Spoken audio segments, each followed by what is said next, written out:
Welcome back to the Hood Rat Trap.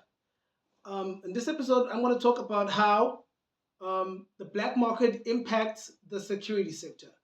Guys, the security sector, although it seems as though the black market just makes them money, in reality, it has implications for them. For instance, our is it Prasa, I think, the ones who regulate our security sector and stuff, they have many problems. People who come here with malicious intent, they are going to open a security company, they are going to do what? Facilitate fraud with their security company. Some people are going to open a security company, they are going to train illegal immigrants how to fight battles or become a military platoon using illegal firearms. Now, they also have become a sink for illegal firearms security companies that ostensibly operate legitimately, but in reality, they have a black market element to them in where they purchase illegal firearms and also where they trained undocumented immigrants in the arts of warfare. There is also other ways in which that the black market impacts the security sector.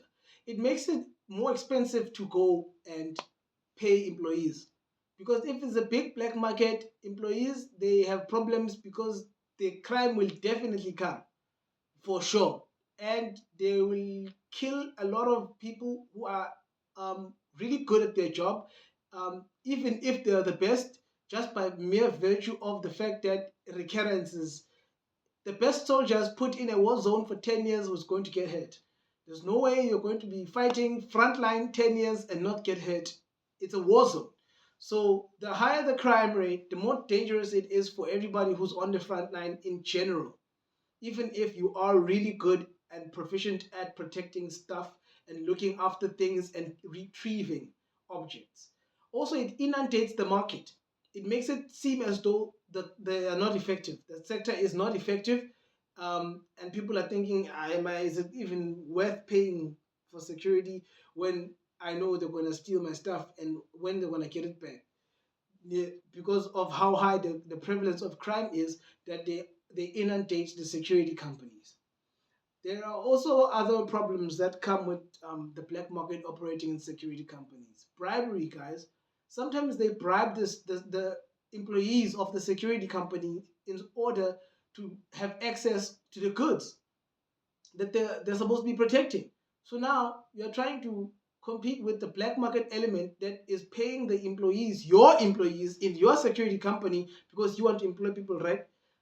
In this particular case, you've got people who aren't very disciplined, aren't very moral, who will take the illegal money, the proceeds of crime, and they're going to hide them and spend them illicitly without sharing any money with SARS or letting any of the banks know that they actually made the money and holding it in cash stockpiles in exchange for letting the criminals into the place that we are supposed to be protecting, which doesn't only lead to a loss of the property, it also leads to a loss of reputation for the particular security company, even though it is simply um, malice being done by an employee who needs to be um, disciplined accordingly. But the HR, the PR, yes, the public relations, it really has already happened that you guys failed this job because your employees they let people in.